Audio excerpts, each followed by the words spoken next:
Pagi. Ya, selamat pagi. Assalamualaikum warahmatullahi wabarakatuh. Salam kenal dari saya. Saya mohon izin. Saya Indah. Saya yang akan memoderatori kegiatan kita hari ini. Tema kita hari ini adalah bagaimana caranya menjalani terapi kanker payudara di masa pandemi COVID. Nah, nanti yang akan berbicara pada hari ini yaitu Dr.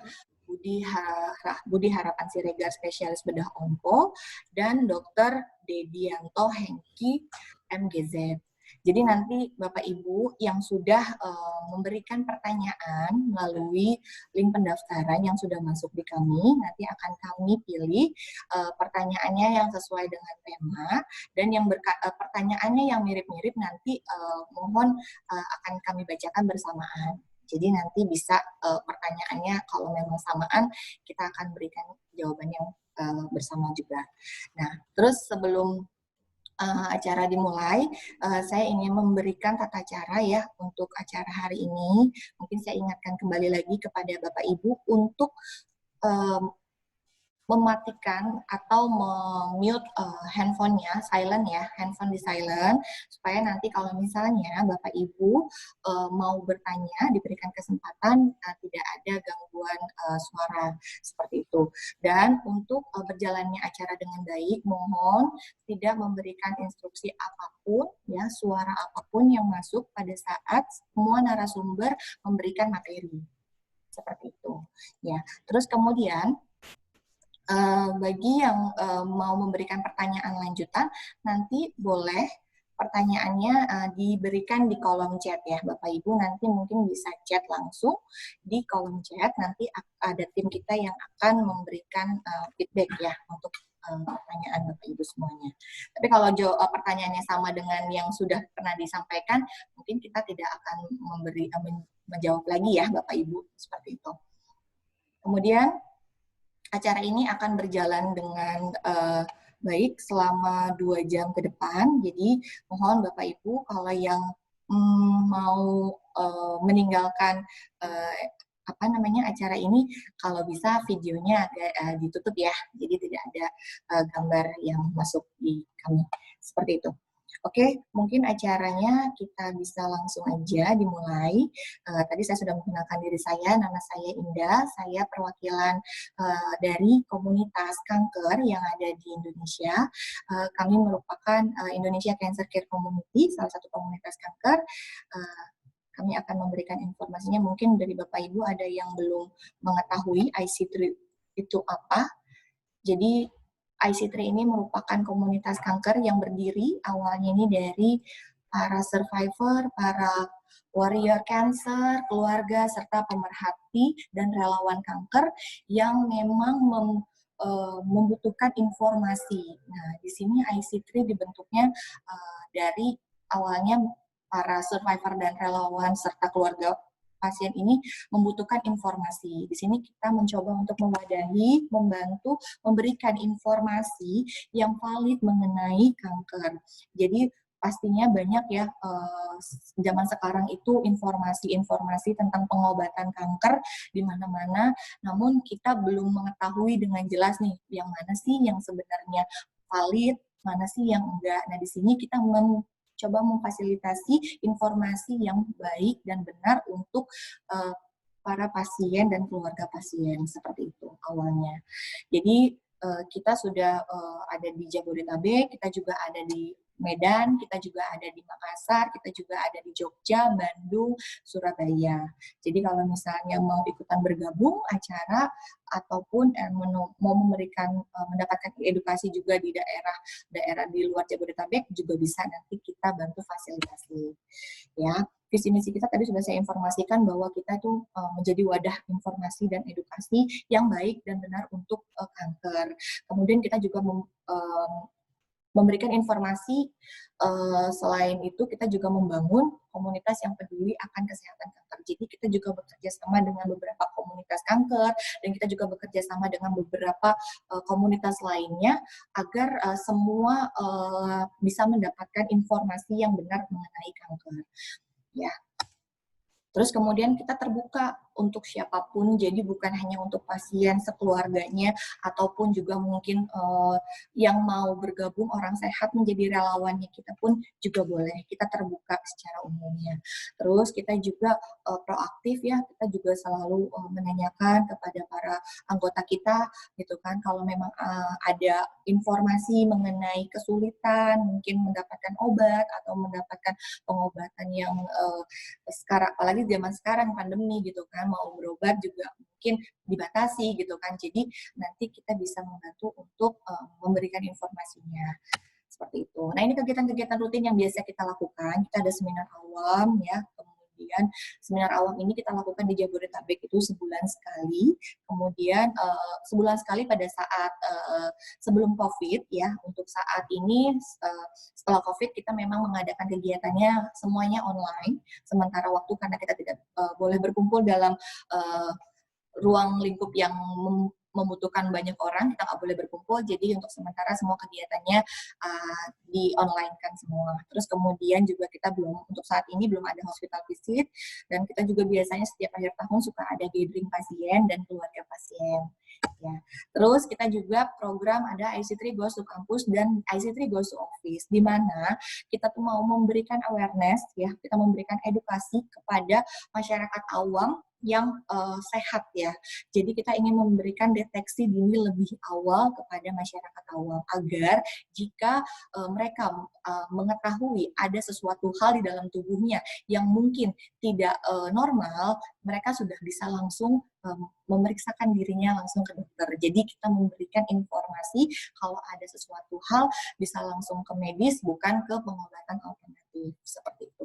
Dan setiap 3 bulan sekali biasanya kita juga mengadakan Facebook Live event. Nah, sama halnya seperti event hari ini, kita juga live langsung di Facebooknya IC3 Indonesia Cancer Care Community. Jadi kalau misalnya Bapak Ibu di sini temannya ada yang mungkin kesulitan atau mungkin nggak ada aplikasi Zoom di handphonenya, mungkin bisa langsung live di Facebooknya IC3.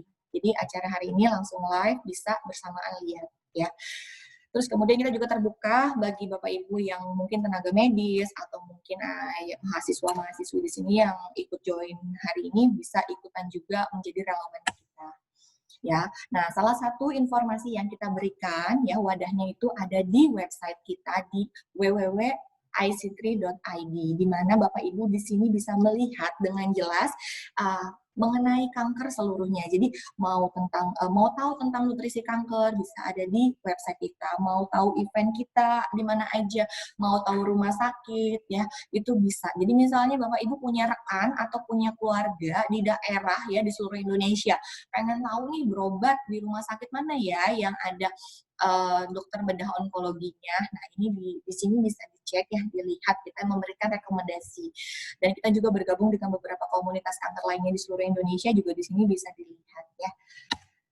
Nah, ini salah satu fitur-fitur yang ada di websitenya IC3 ya. Tadi sudah saya informasikan ya, banyak isinya, nanti bisa dicek.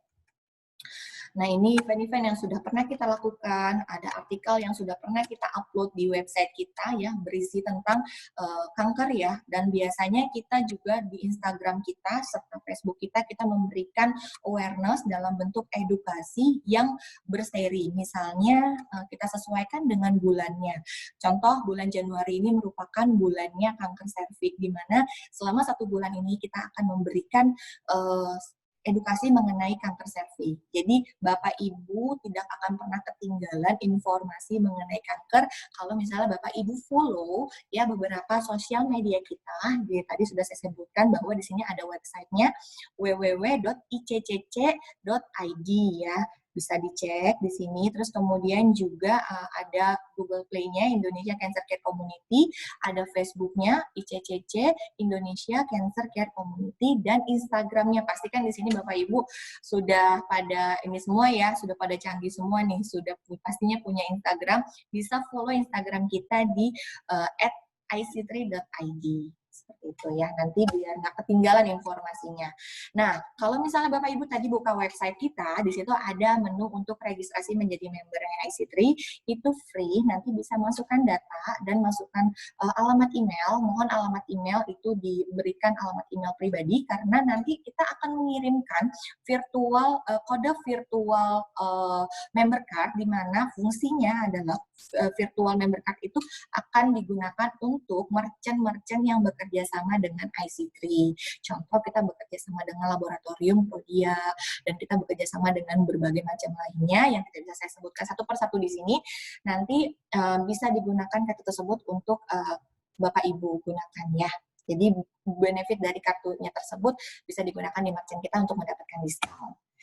Ya, ini foto-foto kegiatan yang sudah pernah kita lakukan ya. Ini beberapa dari awal hingga akhir ya. Dari tahun 2010 terbentuknya IC3. Nah, ini kita bekerja sama dengan komunitas rumah sakit ya. Kita juga bekerja sama dengan KPKN, Komite Penanggulangan Kanker Nasional. Ya, kita juga mengadakan biasanya awareness dalam rangka World Cancer Day, dalam rangka Breast Cancer Month. Ya, kita biasanya mengundang para survivor, para warrior, para keluarga, ya, untuk bisa saling support satu sama lain. Ya, selain itu, kita juga memberikan edukasi, ya, itu bukan hanya di rumah sakit dan komunitas lainnya, kita juga edukasi di radio, di mana kita juga kepingin nih para mungkin kaula muda dan para wanita lainnya ya mungkin bisa mendapatkan informasi tentang kanker. Ya, nah ini yang sudah pernah kita kerjasama, dan tadi sudah saya sebutkan bahwa kita juga pernah bekerja sama dengan beberapa perusahaan dengan kampus ya. Ini kita memberikan edukasi ya seperti itu. Dan kalau misalnya Bapak Ibu di sini ingin memberikan juga edukasi mengenai kanker di komunitasnya, atau mungkin di sini ada yang dosen mungkin pengen kampusnya diberikan edukasi, itu monggo nanti bisa langsung menghubungi IC3, nanti kita akan atur waktunya dan kita akan membantu memfasilitasi untuk dapat memberikan edukasi kanker. Seperti itu, nanti kalau yang mau tanya-tanya seputar IC3 nanti bisa langsung menghubungi IC3 di Instagramnya IC3 @ICCC tulisannya _id ya, follow, terus kemudian ada di Facebooknya yang saat ini live dengan kita di IC3 Indonesia Cancer Care Community. Sekian dari saya, mungkin nanti bisa kita bahas lagi di belakang. Nanti untuk acara selanjutnya, ini kita akan langsung masuk ke sesi Dr. Budi. Halo, selamat pagi Dr. Budi.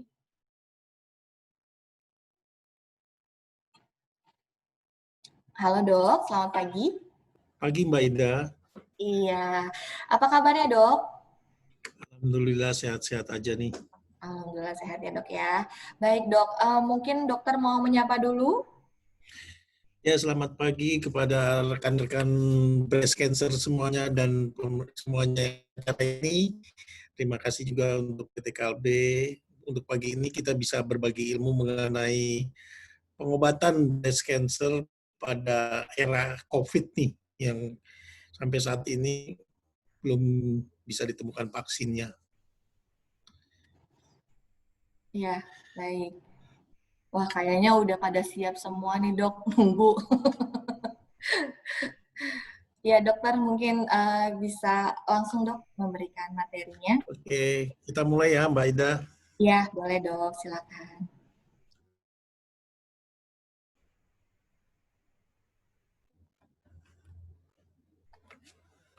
Yang atas dulu, paling atas.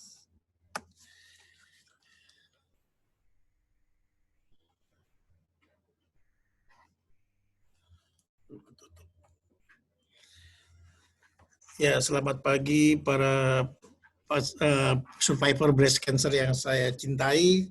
Pagi ini kita akan berbagi mengenai topik bagaimana menjalani terapi kanker payudara di era COVID-19.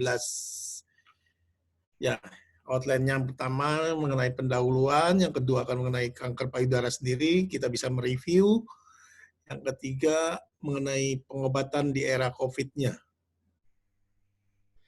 Ya, pendahuluan ya, virus COVID-19 ini berdampak serius pada setiap aspek kehidupan masyarakat, termasuk pelayanan kesehatan di mana di Indonesia, semuanya di dunia juga. di mana salah satu resiko yang tertinggi untuk penderita kelompok pasien ini yaitu pada pasien dengan breast cancer, di mana mudah terinfeksi virus SARS-CoV-2 ini, karena pada penderita breast cancer ini sistem imun akan menurun, baik akibat efek dari pengobatan yang sedang dijalani, atau akibat asupan yang tidak adekuat selama proses pengobatannya. Nah, mengenai kanker payudara, mungkin kita sedikit mereview yang ibu-ibu bisa sering dan menanyakan pada waktu datang untuk kontrol, kenapa saya begini, kenapa saya begitu, ya, kenapa bisa saya menderita kanker payudara, mungkin kita bisa mereviewnya. Jadi pengertiannya, kanker payudara itu kanker yang berasal dari kelenjar saluran dan jaringan penunjang pada payudaranya. Untuk penyebabnya, kanker ini sampai saat ini yang pastinya belum diketahui. Bisa disebabkan karena gen, bisa disebabkan karena hormon, bisa disebabkan yang paling banyak sekarang karena diet-diet yang saat ini makanan dengan siap saji. Yang ketiga, untuk faktor resikonya, apa aja faktor resiko untuk terjadinya bisa penderita breast cancer? Yang pertama adalah menarche dini, mens pertama kali. Yang kedua dengan nulipara, kemudian menopause yang lambat, diet lemak yang tinggi, ada riwayat keluarga penderita breast cancer, dan ibu atau saudara yang ada penderita breast cancer mempunyai faktor risiko 3-4 kali.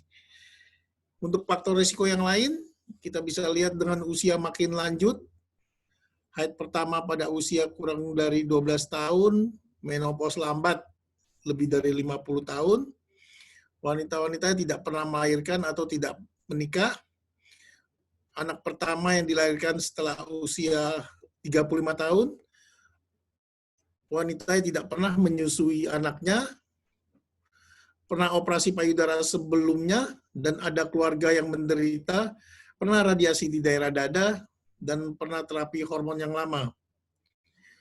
Bagaimana kita mendiagnosis suatu breast cancer? Pasien biasanya datang dan keluar ada benjolan nih dok, gitu ya. Pertama dari gejala klinis, ya. Kemudian dokter akan melakukan pemeriksaan USG dan untuk bisa dilakukan dengan mamografi. Kemudian dokter akan melakukan diagnosa pastinya dengan biopsi. Biopsi kita bisa dengan jarum halus atau biopsi terbuka dengan biopsi dengan jaringan. Nah, pengobatan breast cancer sendiri ada pengobatan untuk stadium dini dengan stadium lanjut, ya. Pengobatan stadium dini ini kita lakukan pembedahan, operasi, kemudian kita lakukan kemoterapi, kemudian kita lakukan radioterapi, penyinaran. Untuk stadium lanjut, kita lakukan hormonal terapi, kemudian kita lakukan kemoterapi, kemudian lakukan radioterapi, penyinaran, kemudian dilakukan pembedahan. Nah, bagaimana pengobatan di era COVID-19 ini untuk pasien-pasien breast cancer? Apakah pengobatan terapi kanker payudara perlu dihentikan? Pengobatan tetap dilanjutkan, ya. Jadi tidak boleh dihentikan kecuali atas instruksi dokter-dokter, ya. Penderita kanker payudara sebaiknya tetap mengikuti program pengobatan, namun dengan mematuhi protokol kesehatan yang diinformasikan oleh setiap rumah sakit yang ada. Karena dikarenakan penyakit kanker ini mempunyai karakteristik yang cepat pertumbuhannya. Bila pengobatannya ditunda, karena makanya kita berburu dengan waktu, kejar-kejaran dengan waktu. Nah, pasien dan keluarga harus berdiskusi dengan dokter onkologinya mengenai resiko bila harus ditunda terapinya, dibandingkan potensi manfaat menurunkan potensi resiko infeksi. Jadi harus yang didiskusikan adalah terapi kanker itu sendiri, ya. Kemungkinan kanker dikendalikan dengan rencana terapi, kemudian efek samping terapi kanker dan perawatan suportif untuk mengurangi efek samping pada penderita waktu pengobatan terapi breast cancer-nya sendiri. Bagaimana menyikapi jadwal pemeriksaan diagnostik rutin terhambat karena COVID-19 ini? Secara umum, kunjungan ke rumah sakit untuk pemeriksaan rutin dapat ditunda jika tidak menimbulkan risiko pada pasiennya sendiri. Waktu pemeriksaan rutin diperpanjang, jadi selama sesuai dengan instruksi dokter. Jika mengalami gejala kekambuhan, segera menghubungi dokter dan tidak menunggu jadwal yang sudah diberikan. Apakah terapi kanker payudara dapat meningkatkan risiko terkena COVID? Sampai saat ini belum bisa dibuktikan bahwa terapi kanker meningkatkan risiko mengalami COVID-19. Tetapi terdapat bukti bahwa penderita kanker mungkin mengalami infeksi COVID-19 yang lebih serius oleh karena pada penderita kanker terjadi penurunan sistem imun karena pada saat efek terapinya daya tahan tubuh akan menurun. Nah, bagaimana menjaga pasien kanker payudara tetap sehat di masa pandemi COVID-19 ini? Yang pertama, hindari stres. Jangan panik, jangan stres, maupun cemas, namun tetap peduli terhadap kanker payudara secara medis. Tetap cuci tangan, 6 langkah cuci tangan yang sudah diajarkan. Bagaimana juga melihat etika batuk, jaga jarak, social distancing-nya tetap dijaga, gunakan masker. Hindari makan makanan yang siap saji, tinggi kalori, manis-manis, dan tinggi lemak, dan perbanyaklah makanan konsumsi dengan protein. Olahraga atau aktivitas fisik selama 30 menit, 3-5 per minggu, atau 150 menit per minggu. Yang penting di sini adalah hindari membaca informasi yang belum bisa dipercaya kebenarannya. Sering kita dapatkan di medsos-medsos, WA mendapatkan informasi yang belum bisa dipercaya kebenarannya. Nah, bagaimana panduan umum tentang protokol kesehatan COVID-19 ini? Tetap gunakan masker, tetap physical distancing. Pasien dan keluarga perlu memperhatikan gejala COVID-19, gejalanya lemas, demam, sakit tenggorok, ya, gejala saluran napas lainnya, diare, kehilangan indera penciuman, dan mematuhi etika batuk, dan tetap sering mencuci kebersihan tangan, cuci tangan yang benar menggunakan sabun atau hand sanitizer, dan tidak menyentuh area muka dengan tangan yang belum dibersihkan. Jika dalam masa terapi kanker yang aktif, pasien harus menghubungi dokter onkologi untuk membuat janji atau menanyakan langkah apa yang harus diambil dan mematuhi anjuran sesuai protokol kesehatan. Nah, panduan untuk pasien dan pengunjung sebelum datang ke rumah sakit, jika sebelumnya dari rumah, pasien ada gejala diminta melaporkan lewat telepon ke unit onkologi terlebih dahulu. Untuk pengantar, ya, pengantar pasien harus tetap sehat, tidak dalam kondisi sakit atau mengalami gejala. Pasien kanker payudara yang sedang mengalami terapi diimbau tidak menggunakan fasilitas transportasi publik menuju dan pulang dari pusat pelayanan kanker.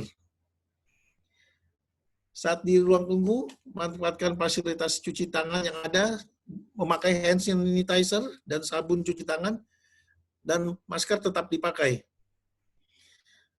Kemudian tetap jaga social distancing dan patuhi peraturan dari rumah sakit yang ada.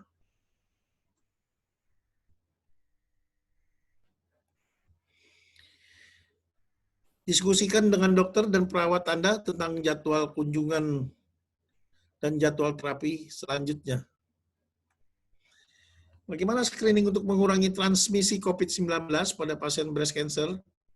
Unit onkologi akan meminta melakukan screening terhadap pasien dan pengunjung jika memiliki gejala saluran napas atas, kita singkat dengan ISPA, seperti demam, riwayat demam, sakit tenggorok, pilek, batuk, dan sesak napas. Bila hasil pemeriksaan darah dicurigai ada indikasi terinfeksi virus, segera dilaporkan ke Satgas atau dengan pihak rumah sakit. Dan ada riwayat perjalanan atau tinggal di wilayah transmisi atau penyebaran lokal, dan riwayat kontak dengan kasus terkonfirmasi COVID-19. Yang terakhir adalah kita tetap berlakulah jujur dalam pengobatan, karena kejujuran akan menentukan ketepatan pemberian tindakan dan terapi. Ya, terima kasih.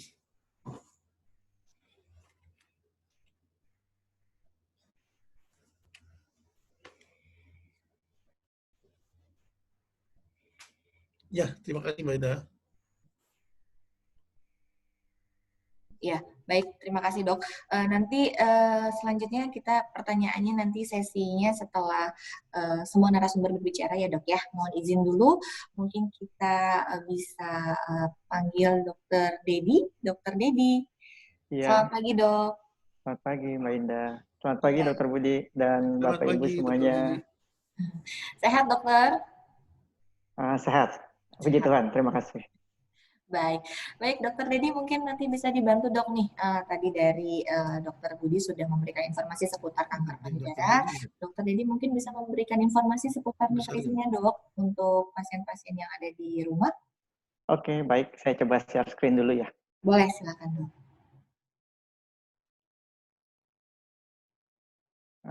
Sudah tampak slide saya? Sudah Dok, sudah masuk Dok. Sudah ya? Iya. Oke, baik. Terima kasih Mbak Indah.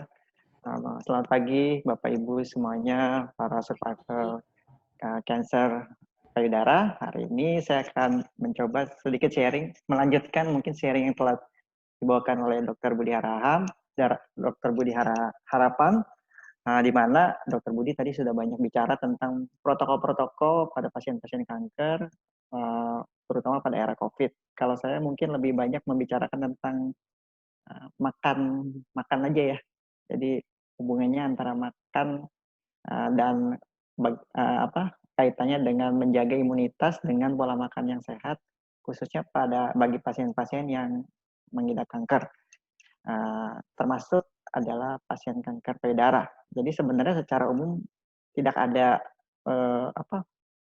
guidance khusus ya untuk kanker ini, makanya ini secara umum sebetulnya guidance yang sudah ada atau panduan yang sudah ada itu dapat berlaku untuk hampir semua jenis kanker.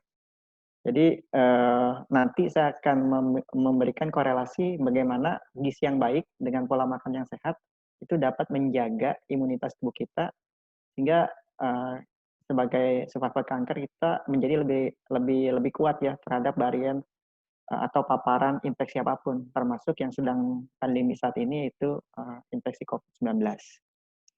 Nah, secara sistematika materi penyajian cerita saya bagi 3. Yang pertama, kita melihat dulu kaitan antara bagaimana status gizi, kanker, dan status imunitas. Saling berkaitan ya, yang akan mempengaruhi dampaknya satu sama lain. Yang kedua, baru kita masuk ke tips atau strategi bagaimana pemenuhan nutrisi pasien kanker, termasuk pasien kanker payudara, baru terakhir kita tutup dengan wrap up. Oke, saya masuk ke topik saya yang pertama itu kaitan korelasi kanker, malnutrisi, dan imunitas. Jadi sebagai prolog, tadi juga sudah dijelaskan oleh Dr. Budi bahwa pasien-pasien kanker itu merupakan kelompok yang memiliki risiko yang lebih tinggi untuk terkena infeksi, termasuk infeksi COVID. Jadi kalau kita lihat sini sebenarnya ada beberapa golongan atau kategori yang masuk dalam kategori tinggi, ya selain lansia, ibu hamil, juga beberapa penyakit kronik ya, seperti diabetes, jantung. Nah, salah satunya adalah pengidap cancer. Jadi katakan bahwa COVID-19 ini akan mudah mengintervensi seseorang dengan sistem imun yang rendah. Nah, jadi pada saat sistem imun kita turun, maka itu menjadi peluang atau celah bagi virus untuk masuk dan mengintervensi kesehatan kita. Nah, sistem imun ini memiliki korelasi dengan status gizi. Jadi semakin buruk status gizi seseorang, ya semakin buruk pola makannya, maka infeksi akan mudah terjadi. Nah, bagaimana hubungannya antara imunitas pasien kanker dan terjadi infeksi? Mungkin dapat dilihat secara sederhana pada gambar yang saya coba buat gitu ya. Jadi sebetulnya pasien kanker itu punya resiko untuk terkena gangguan gizi. Jadi sebetulnya kita kenal dengan istilah malnutrisi ya. Jadi malnutrisi di sini adalah lebih ke arah gizi kurang. Jadi gizi kurang karena asupan gizinya kurang. Jadi penyebab gizi kurang pada pasien kanker itu bersifat multifaktor. Jadi faktornya banyak sebetulnya. Yang pertama mungkin faktor utama adalah sel kanker itu sendiri. Jadi sel kanker itu akan menyebabkan tubuh kita itu menghasilkan zat-zat yang membuat tubuh kita mengalami peradangan atau inflamasi. Nah, inflamasi yang tinggi itu ada dampaknya. Yang pertama itu dia menekan nafsu makan, ya di pusat nafsu makan kita kan di otak kita yang namanya hipotalamus. Lalu yang kedua si inflamasi yang tinggi ini ya namanya sitokin itu menyebabkan tubuh kita menjadi boros energi. Jadi kebutuhan makannya lebih banyak gitu. Jadi kalau saya analogikan gitu ya, kalau tubuh kita itu seperti kendaraan, nah pengidap kanker itu kendaraannya itu bensinnya lebih boros gitu. Jadi harus sering-sering isi. Nah, jadi seperti itu.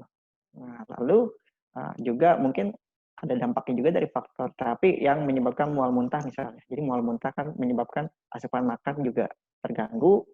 Faktor psikis mungkin hubungannya dengan mitos-mitos ya. Misalnya kalau makan nanti memberi makan sel kanker, jadi takut gitu. Kalau saya nanti banyak makan, nanti sel kanker saya jadi dikasih makannya lebih banyak gitu. Akhirnya mitos-mitos itu seringkali terbawa dan membuat pengidap kanker jadi takut makan. Jadi faktor-faktor ini dapat menghambat masuknya makanan sehingga pasien kanker itu dapat mengalami malnutrisi. Nah, kalau malnutrisi terjadi, sistem imun tubuh akan turun. Nah, sistem imun tubuh itu kan seperti benteng pertahanan di badan kita. Jadi kalau sistem imunnya turun, jadi infeksi akan mudah terjadi. Infeksi apapun, mau bakteri, virus, jamur, dan sebagainya. Jadi kalau kita lihat di sini ada namanya, ini lingkaran yang berkorelasi antara infeksi dan malnutrisi ya. Jadi namanya lingkaran setan. Jadi kalau infeksi itu akan menyebabkan tubuh kita itu protein ototnya banyak dipecah ya, lalu keinginan makan berkurang, jadi mengalami malnutrisi. Kalau malnutrisi menyebabkan sel-sel imun itu kerjanya menjadi tidak optimal ya, terganggu. Nah, akibatnya apa? Akan meningkatkan atau memperburuk kondisi infeksi. Nah, infeksi memperburuk malnutrisi. Malnutrisi mengakibatkan infeksi yang makin jelek lagi. Jadi ini nggak habis-habis. Kayak dibilangnya the vicious cycle atau kita bilang lingkaran setan gitu ya. Jadi infeksi memperburuk malnutrisi, malnutrisi juga memperburuk infeksi. Nah, sekarang kita lihat sebetulnya seberapa banyak sih kasus malnutrisi pada pasien kanker. Ini penelitian tahun 2000. Sebenarnya penelitiannya panjang ya, sekitar 5 tahun, melibatkan banyak pasien kanker, campuran semuanya, lebih dari 2.000. Nah, kalau kita lihat di sini, berbagai jenis kanker itu punya resiko malnutrisi. Ya memang berbeda-beda ya. Memang pasien-pasien kanker yang lokasinya di saluran cerna, resikonya akan lebih besar. Tapi kalau kita lihat di sini, hampir semua pasien kanker itu punya resiko terkena malnutrisi, termasuk pasien kanker payudara. Dan satu lagi juga kalau kita lihat di sini bahwa malnutrisi itu akan semakin tinggi kalau stadium kansernya makin metastatik ya. Jadi kalau sudah metastatik jauh, maka resiko malnutrisinya akan semakin besar. Nah, ini saya sampaikan penelitian ini menarik. Kenapa? Karena penelitian ini dilakukan di negara-negara maju ya, seperti Jerman, Jepang, Perancis ya, Spanyol, Korea Selatan. Ini menunjukkan bahwa seberapa banyak, apakah betul Pak, kondisi malnutrisi pada pasien kanker itu hanya milik negara maju dan berkembang, negara miskin dan berkembang. Tapi enggak ya, ternyata di negara maju pun pasien-pasien kanker mengalami problem yang sama, yaitu banyak yang mengalami gangguan gizi atau malnutrisi. Ini adalah kondisi kanker. Nah, ini tadi Dr. Budi Harapan sudah menjelaskan juga ya bahwa pasien kanker itu kalau terkena COVID gitu ya, maka resiko komplikasinya menjadi lebih besar ya. Terutama ini kalau pasien-pasien leukemia ya, atau ada metastasis ke sumsum tulang, atau pasien yang sedang aktif menjalani kemoterapi, atau pasien-pasien cancer yang usia lanjut. Itu resiko komplikasi pada saat COVID-19 itu akan lebih besar atau lebih tinggi. Nah, jadi kalau kita lihat dari cerita saya tadi, sebetulnya kondisi malnutrisi atau gangguan gizi pada pasien kanker itu punya 2 dampak ya. Ya dampaknya itu seperti jungkat-jungkit gitu ya. Ada yang naik, ada yang turun. Jadi yang naik itu pastinya resiko komplikasi, termasuk ini resiko infeksi. Nah, itu akan meningkat resiko infeksi apapun. Lalu lama rawat juga akan memanjang. Ya. Yang menurun apa?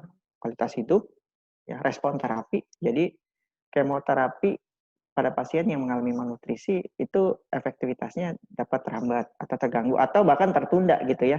Karena seringkali pasien tidak kuat gitu karena kondisi gizi yang tidak baik, akibatnya kemonya tidak bisa dilanjut gitu ya. Dan pastinya menurunkan angka harapan hidup. Nah, sekarang kita masuk cerita yang kedua nih. Nah, bagaimana strategi untuk memenuhi nutrisi kanker? Jadi kalau kita ibaratkan ini seperti main catur gitu ya. Jadi jangan sampai salah langkah bahwa fokus ke terapi kemonya tapi gizinya diabaikan gitu ya. Nanti bisa kecolongan gitu ya. Kalau bidak catur itu nanti rajanya bisa dimakan gitu. Jadi perlu juga diperhatikan bahwa pemenuhan terapi kanker itu harus juga memperhatikan pemenuhan kebutuhan nutrisi atau gizi. Nah, secara sistemat ya simpel gitu ya, mungkin yang kita perhatikan nih ada 3J ya. Jadi jumlahnya, lalu jenisnya, lalu jadwal makannya gitu ya. Jadi kita perhatikan pertama jumlah, jenis, dan jadwal makan. Itu tadi Dr. Budi juga sudah sempat sebutkan sih ya bahwa pasien kanker harus makan protein sekian banyak ya, energinya sekian banyak ya. Jadi kalau kita lihat jumlah di sini sebetulnya sudah ada guideline-nya atau panduannya ya. Jadi berapa banyak kebutuhan kalori atau energi, ya, proteinnya berapa besar, kebutuhan lemaknya berapa banyak gitu ya. Jadi secara umum kebutuhan kalori pengidap kanker antara 30 sampai 35 ya, agak lebih tinggi dibandingkan saat tubuh sehat. Kalau tubuh sehat itu sekitar 25 sampai 30. Tapi tadi saya cerita kalau seperti mobil yang boros bensinnya. Jadi kebutuhan bensinnya lebih banyak nih, sedikit lebih banyak.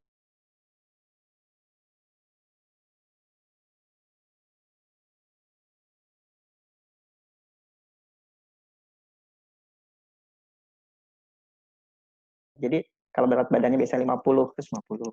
Untuk protein juga perlu diperhatikan. Kalau kondisi normal, badan sehat itu biasanya kebutuhan protein kita tuh 0,8 sampai 1 gram per kilogram berat badan per hari. Jadi kalau berat badannya 50 misalnya, kebutuhan proteinnya itu 40 sampai 50 gram per hari. Ya, sebagai gambaran, kalau satu butir telur itu, kalau kita makan sama kuningnya, itu proteinnya sekitar 7 sampai 8 gram. Ya, itu contoh aja. Ya. Nah, kalau pasien kanker, kebutuhan proteinnya itu naik ya. Nah, naiknya agak drastis nih ya, bisa antara 1,2 sampai 2 gram per kilogram berat badan per hari. Jadi kalau berat badannya 50, pengidap kanker, kebutuhan proteinnya bisa antara 60 sampai 100 gitu ya. Terutama apalagi pasien kanker yang baru menjalani bedah, itu bisa sampai 2,5 gram per kilogram berat badan per hari. Jadi kebutuhan proteinnya memang lebih tinggi gitu ya, dan kalorinya tadi juga lebih besar. Nah, untuk lemak itu memang disarankan memilih jenis lemak yang sehat ya, terutama jenis lemak yang mengandung asam lemak omega 3. Karena omega 3 itu dapat membantu menurunkan peradangan atau inflamasi yang tadi saya ceritakan bahwa inflamasi itu menjadi salah satu faktor yang menyebabkan tubuh kita boros bensin ya, atau menyebabkan nafsu makan turun gitu ya. Nah, kita lihat bagaimana jumlah makannya ya. Jadi sebetulnya kalau dibagi dari piring nasi mah sama ya antara pasien kanker atau orang sehat, ya kita tetap menganut yang namanya gizi seimbang. Jadi gizi seimbang itu dalam piring nasi kita itu harus mengandung ragam nutrisi. Jadi jangan mengandalkan satu aja, makan protein aja, tapi karbonya nggak dimakan gitu ya. Atau makan sayur tapi nggak makan nasi gitu ya. Jadi kalau kita lihat di sini ya, jadi ini seperti apa namanya pola T ya, seperti huruf T gitu ya. Jadi separuh piring nasi kita diisi sayur sama buah, ya seperempatnya itu dibagi dua. Yang satunya itu karbohidrat, ya bisa roti, bisa nasi gitu ya. Nah, seperempatnya lagi isinya lauk, ya bisa daging, ya ikan, telur, ya dan kacang-kacangan. Nah itu ya. Nah jadi memang untuk pasien kanker yang sulit makan, kesulitan makan, nafsu makannya turun, ya sebaiknya makan dengan porsi kecil, ya. Tapi sering. Jadi supaya nyicil lah ya. Supaya kalau makan sekaligus banyak, biasanya sering nggak habis, makanan terbuang juga, lalu keinginan makan untuk jadwal berikutnya itu akan turun. Jadi makannya porsinya kecil tapi sering. Dan bisa juga disiasati dengan makan snack ya atau kudapan di antara makan besar. Jadi sehari itu bisa makan antara 5 sampai 7 kali. Lalu kalau bisa juga kalau yang berat badannya kurang, makan obat pun bisa dengan cairan yang mengandung kalori atau ya protein. Misalnya minum obat sama jus buah gitu ya. Jadi ada kalori atau energi yang masuk buat nambah-nambah supaya kebutuhan kalori tadi bisa terkejar gitu ya. Lalu jangan minum bersama makan ya, karena menyebabkan cepat kenyang ya tanpa kalori yang cukup. Ini khusus bagi pasien-pasien kanker yang mengalami gizi kurang ya atau berat badannya turun gitu ya atau kurus. Sekarang kita masuk ke J yang kedua yaitu jenis. Tadi kan jumlah ya. Nah, ini jenis. Jadi untuk jenis ya, jadi sebisa mungkin pilih makanan yang segar ya, bukan makanan kalengan ya, yang mengandung tinggi kalori dan protein. Jadi tinggi kalori dan protein di sini termasuk snack ya. Waktu kudapan juga harus dipilih snack yang ada kalorinya yang dan proteinnya yang kalau bisa juga tinggi ya. Konsepnya sama tadi saya bilang gizi seimbang. Nah, yang perlu dihindari tadi selain makanan kalengan berpengawet ya. Nah, ini jangan makanan dengan kalori kosong. Jadi mengenyangkan tapi tidak mengandung kalori. Misalnya minum air soda gitu ya. Nah, itu sering-sering minum air soda bikin kita kembung, tapi soda itu tidak mengandung kalori gitu ya. Khusus untuk pasien kanker yang mudah mual, itu hindari makanan yang berbumbu atau punya aroma yang tajam atau menyengat gitu ya. Nah, khusus untuk pasien kanker payudara disarankan makan makanan buah dan sayur itu lebih banyak ya karena seratnya itu tinggi. Ya. Itu baik untuk kesehatan, termasuk juga untuk kesehatan saluran cerna. Ya. Lalu dipilih jenis lemak yang sehat. Ya. Jadi lemak bukan dihindari, tapi kita pilih jenis lemak yang sehat. Misalnya dari alpukat, kita juga menggunakan dari minyak zaitun, ya, atau dari biji-bijian, minyak ikan. Nah, yang perlu dibatasi atau dihindari mungkin ya, lemak yang mengandung lemak trans ya, atau dibatasi lemak jenuh juga ya. Lemak trans itu banyak pada makanan yang digoreng di deep fried ya. Jadi digoreng dalam minyak mendidih dan banyak gitu ya. Jadi makanan direndam di minyak panas gitu ya. Itu karena kandungan lemak transnya sangat tinggi ya dan tidak sehat. Termasuk juga ada di junk food. Ya. Daging olahan juga ya. Sebaiknya kalau mau makan daging ya pilihnya daging segar ya, bukan daging olahan. Makanan yang terlalu manis ya, gula-gula gitu yang terlalu banyak. Jadi bukannya nggak boleh ya, tapi sebaiknya dibatasi. Ya, termasuk alkohol. Khusus untuk pasien kanker yang punya resiko tinggi untuk terkena infeksi, misalnya pasien kanker darah, leukemia, ya sebaiknya hindari makanan-makanan yang dimakan mentah ya, ikan mentah, yang sushi gitu ya, telur setengah matang, atau sayur-sayuran mentah yang dimakan ya, itu sebaiknya dihindari pada pasien kanker yang jenis kankernya adalah mudah terkena infeksi seperti leukemia. Nah, ini contoh jenis makanan yang mengandung kalori tinggi maupun protein tinggi ya, seperti telur, bisa kita dari dada. Mungkin kalau turki jarang Indonesia ya, mungkin bisa beli ayam ya, bebek ya, terus ikan tuna, salmon ya, ini apa, peanut butter, selai kacang, susu ya, tahu ya, terus protein bar, bisa juga yogurt. Ini adalah jenis-jenis makanan yang bisa kita pilih baik sebagai makanan utama maupun sebagai snack ya, karena kalori maupun proteinnya tinggi. Nah, sekarang bagaimana dengan J yang ketiga, itu jadwal. Untuk jadwal tadi saya sudah singgung, ya makan porsi kecil tapi frekuensinya nih, jadi frekuensinya harus sering ya. Jadi sehari bisa sampai 7 kali ya kalau memungkinkan makan ya. Jadi upayakan makan setiap kali merasa selera makan baik. Jadi jangan ditunda. Nah, jadi sebaiknya makanan disajikan hangat ya. Karena biasanya kalau dingin itu ya kita aja kalau dikasih makan apa biasanya kalau makan dingin itu cita rasanya itu udah berkurang ya. Sehingga keinginan makannya juga akan menurun gitu ya. Nah, idealnya memang semua makanan itu dapat memenuhi kebutuhan ya dari yang kita makan. Tapi bagaimana kalau misalnya udah kita makan tapi masih kurang gitu ya? Ya, di sini mungkin diperlukan tambahan suplemen makanan. Misalnya bisa dilengkapi juga dengan susu gitu ya. Di susu itu kan biasanya mengandung kalori tinggi, ya, juga mengandung protein yang tinggi. Jadi bisa membantu melengkapi kebutuhan kalori maupun kebutuhan protein dari pasien kanker, ya, Bapak Ibu sekalian. Nah, ini ada satu quote ya, saya ambil dari namanya Jack Lalanne. Jack Lalanne itu health motivator gitu ya. Nah, beliau mengatakan katanya begini, kalau olahraga makan sehat itu ibaratnya ratu dan olahraga itu adalah raja. Jadi kalau keduanya kita gabung, kita lakukan, ya, maka kita akan mendapatkan suatu kerajaan. Jadi artinya apa? Kalau memungkinkan, selain tadi yang memperhatikan 3J, Bapak Ibu juga memperhatikan satu lagi, yaitu olahraga. Kenapa? Ini ada penelitiannya juga bahwa ternyata ya banyak ya pasien-pasien kanker tuh nggak mau olahraga. Ini beberapa hal yang salah kaprah sebenarnya. Katanya kalau lebih banyak tidur sama istirahat, justru otot saya itu mudah recover, mudah pulih gitu ya. Katanya begitu. Ini hal-hal yang sebetulnya tidak tepat ya. Kalau nanti olahraga, nanti saya tambah letih gitu ya. Jadi saya tambah lelah gitu ya. Nah, jadi kalau olahraga itu cukup sekenanya aja ya. Padahal kalau kita lihat di sini ada penelitiannya ya, bahwa ternyata olahraga itu baik olahraga yang bersifat aerobik maupun olahraga beban itu dapat mencegah otot-otot kita mengecil dan membuat otot kita menjadi lebih kuat gitu ya. Jadi alangkah baiknya jika olahraga dilakukan dan dikombinasi antara olahraga aerobik maupun olahraga yang beban. Dan olahraga dikatakan juga dapat mempermudah tidur ya malam dan juga meningkatkan nafsu makan gitu. Nah, olahraganya bagaimana nih ya? Jadi secara umum kalau bisa berolahraga itu seminggu 150 menit ya.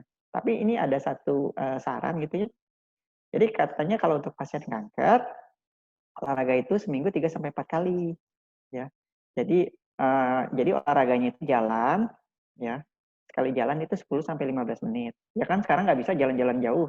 Jalannya muterin rumah aja di dalam rumah gitu ya. Jalan atau jalan di tempat mungkin ya. Jadi 10 sampai 15 menit kalau memungkinkan. Lalu juga ada olahraga beban. Jadi olahraga beban itu repetisinya itu untuk setiap otot itu 2 kali 10 kali gitu ya. Jadi nggak usah yang aneh-aneh pakai berat kan di rumah kan misalnya ada botol gitu ya. Botol kita bisa angkat botol untuk melatih otot bahu kita ya. Nah ini kan otot bahu. Nah ini 10 kali aja, 10 kali istirahat sebentar gitu ya, 30 detik diulang lagi 10 kali. Kalau punya botolnya dulu bisa langsung gitu ya. Ini kan baru satu otot nih, otot bahu. Tapi kan kita punya otot yang lain, misalnya otot bicep. Jadi otot bicepnya begitu. Sama diulangnya ya.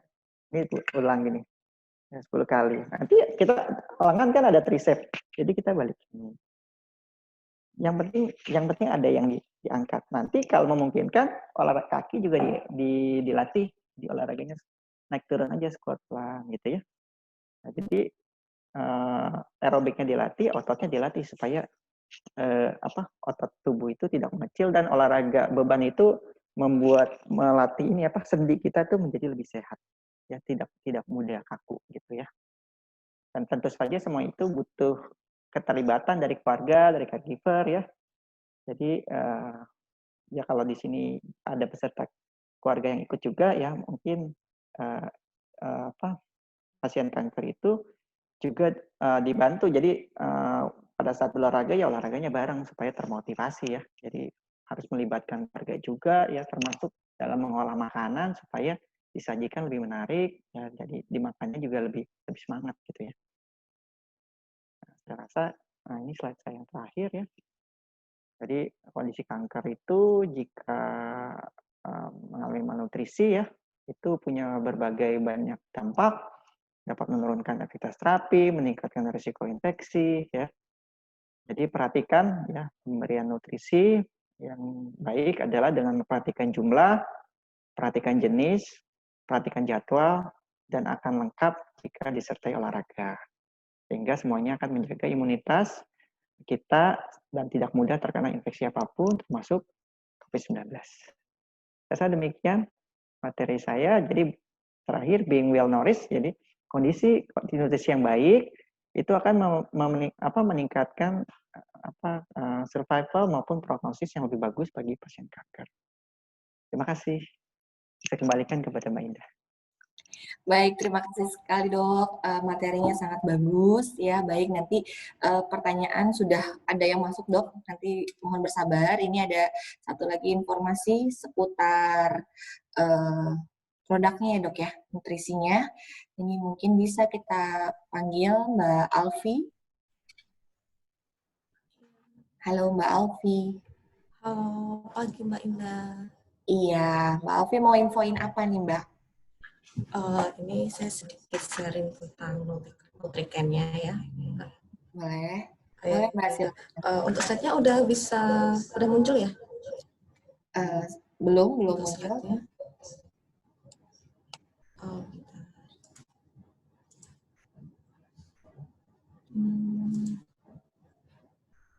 Sudah diklik? Ya, udah muncul. Udah muncul ya? Sorry Mbak, belum. Nah, ini baru. Udah ya? Oke. Lagi loading. Oke. Gak apa-apa, mungkin Mbak Alfi perkenalan terlebih dahulu. Mbak Alfi, nama lengkapnya siapa?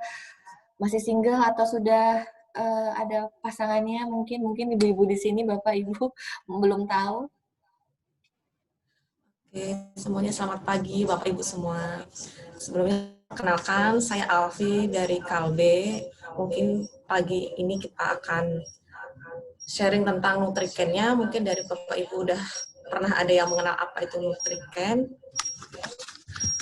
Tadi sebelumnya juga udah dijelaskan oleh Dr. Budi ya, bagaimana menjalani terapi di tengah COVID ini, dan sudah dijelaskan juga oleh Dr. Dedi mengenai nutrisi.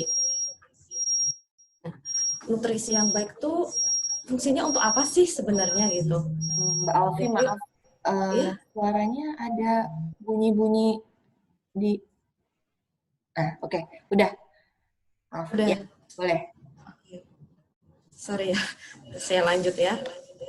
Jadi untuk nutrisi yang baik itu manfaatnya lebih bisa mencegah dan memperbaiki kekurangan nutrisi, kemudian juga dapat membantu pasien mentoleransi terapi yang sedang dijalani, sehingga dapat meminimalkan efek samping dan komplikasi terkait efek sampingnya, sehingga bisa membantu mempertahankan berat badan dan kondisi tetap fit. Jadi dapat mencegah kerusakan jaringan dan membantu pembentukan jaringan. Jika nutrisi yang kita butuhkan ini terjaga dengan baik, maka dapat memaksimalkan kualitas hidup dan prognosisnya.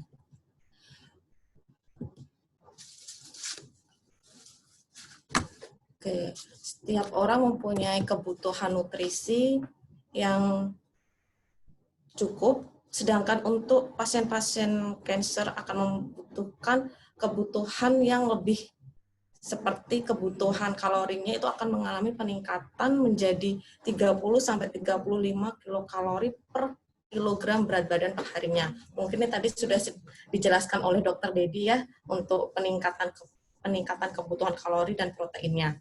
Untuk kebutuhan protein itu sendiri akan mengalami peningkatan dari 1,2 sampai 2 gram per kilogram berat badan per harinya. Bahkan bisa mencapai 2,5 gram per kilo berat badan per hari. Selain itu, juga akan membutuhkan energi lemak 30-50% dari total kebutuhan hariannya. Selain itu, juga akan membutuhkan peningkatan kebutuhan asam lemak dan omega 3. Nah, Bapak Ibu sekalian, di sini Nutriken merupakan nutrisi tinggi protein dan tinggi energi. Kenapa disebut tinggi protein dan tinggi energi? Karena Nutriken ini mengandung 20 gram protein per sajinya. Selain itu juga mengandung energi 350 kilokalori. Serta di komposisinya ada BCAA, kemudian juga dilengkapi dengan omega 3 serta vitamin dan mineral. Oke, Nutriken ini merupakan makanan cair dengan energi dan protein tinggi yang diformulasikan khusus untuk membantu perbaikan gizi pasien penyakit kronis, salah satunya pasien kanker. Nah, untuk Nutriken ini sendiri kemasannya itu box 245 gram. Nutriken ini memiliki 2 varian rasa, yaitu jeruk dan stroberi. Dalam satu takar Nutriken itu mengandung 20 gram protein, 350 kilokalori energi. Oke, bagaimana sih cara penyajian Nutriken ini sendiri? Nutriken sendiri ini sebenarnya mudah dibuat. Caranya 5 sendok makan Nutriken dicampurkan dengan air hangat matang sebanyak 200 ml. Kemudian diaduk secara homogen.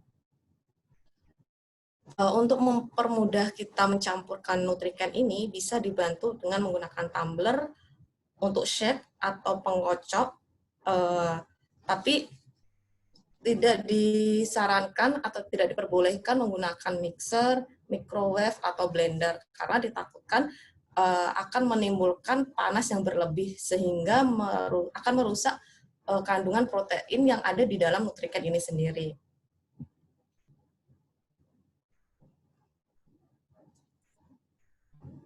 Oke, kemudian apa yang didapatkan dari Nutriken ini? Salah satunya tadi kan sudah saya jelaskan juga, untuk Nutriken ini adalah nutrisi tinggi protein dan lemak. Jadi pasti yang pertama benefitnya yaitu energi dan proteinnya tinggi. Dengan tinggi energi 350 kilokalori per sajinya, kemudian untuk proteinnya 20 gram. Kemudian juga dilengkapi dengan BCAA yang berfungsi sebagai untuk meningkatkan nafsu makan. Kemudian juga mengandung omega 3 sebagai antiinflamasi dan menghambat pertumbuhan sel kanker.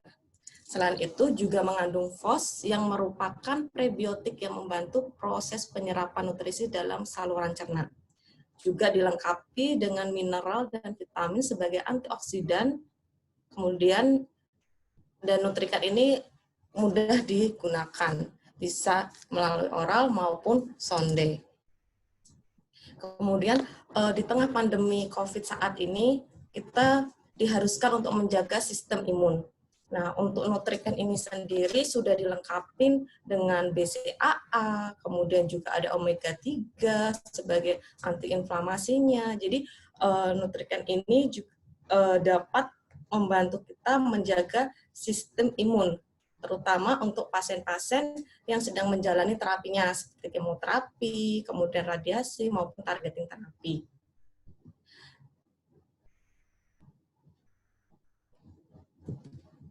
Oke. Nah, biasanya yang suka ditanyakan, Nutriken ini dapat dibeli di mana aja sih sebenarnya? Nutriken ini dapat dibeli di mana aja, bisa di rumah sakit, apotek, atau bisa di Kalker atau Kalbe Store, maupun di e-commerce seperti Shopee, Bukalapak, dan Tokopedia. Jadi untuk keberhasilan terapi dan kualitas hidup yang optimal sangatlah mungkin dicapai dengan nutrisi yang tepat. Cukupi kebutuhan nutrisi Anda sebelum, selama, dan sesudah terapi. Nutriken, nutrisi tepat pasien kanker. Oke, terima kasih dari saya. Mbak Indah, saya kembalikan. Baik, terima kasih. Iya. Oh ya Mbak Indah, untuk hari ini dari Nutriken akan ada promo untuk Bapak Ibu sekalian yang ingin membeli di hari ini, akan ada promo beli 3 free 1 box. Oh, khusus untuk hari ini aja ya Mbak ya? Iya, khusus hari ini aja, iya. Oke, baik. Oke, baik. Nanti kita akan informasikan. Jadi Bapak Ibu di sini ada khusus ya, dari Nutriken beli 3 gratis 1 ya, boxnya ya? Iya. Oh. Iya. Ada tambahan lagi Mbak? Sudah? Cukup ya? Baik. Iya. Oke, baik. Terima kasih. Mungkin bisa di stop screen-nya Mbak.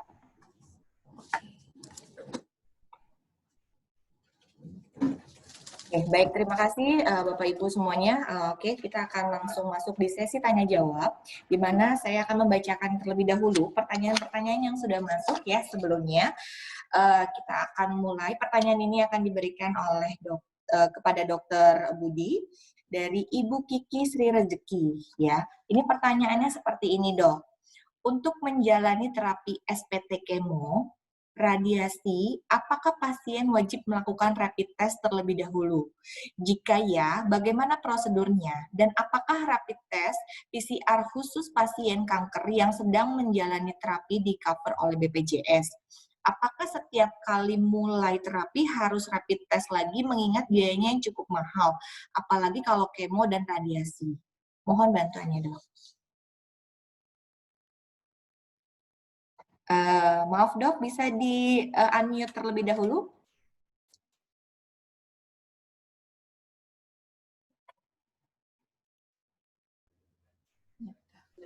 Ya, halo, Ya, Mbak Ida. ya. Ya, terima kasih Mbak Kiki.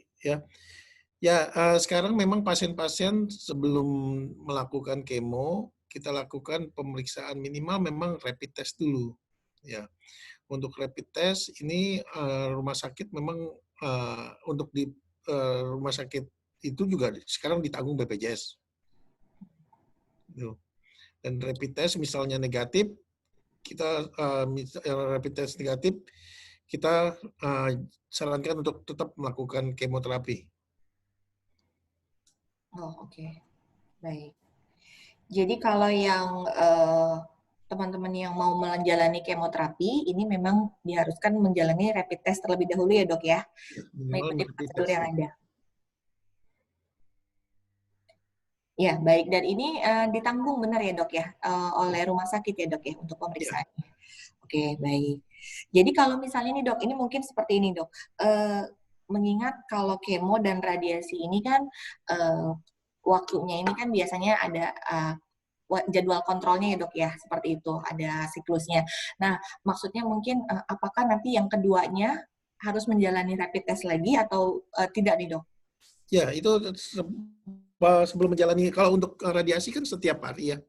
Ya, Senin sampai Jumat itu tidak perlu hanya sekali aja. Okay. Tapi untuk kemoterapi kan setiap 3 minggu. Jadi sebelum menjalani kemoterapi, ya 1 minggu sebelumnya, maksimal 1 minggu sebelumnya, pasien diminta untuk melakukan rapid test.